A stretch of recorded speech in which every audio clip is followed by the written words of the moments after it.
In 2017, curators at Bentley Motors embarked upon an extraordinary project. Waiting deep in the archives lay a precious piece of Bentley heritage, unseen and undisturbed for over a generation, something carefully conserved.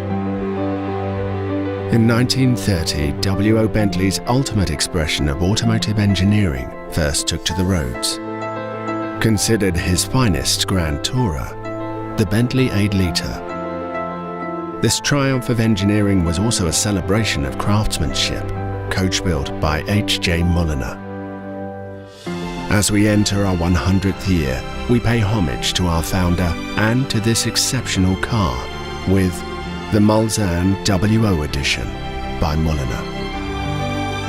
Our craftspeople have embodied the true spirit of the Bentley 8-litre within the world's ultimate handcrafted luxury car.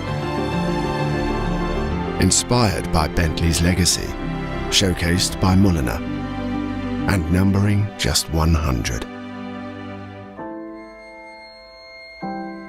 At the heart of this tribute, a trophy sourced from the very 8-litre driven and loved by W.O. Bentley himself that makes this Mulsanne especially unique. The 8-litre's original crankshaft has been expertly divided into 100 individual pieces and preserved within a bespoke Mulliner cocktail cabinet. An exquisite piece of Bentley history, taken from one of our most revered automobiles and now embodied in a worthy successor. The Mulsanne W.O. edition by Mulliner.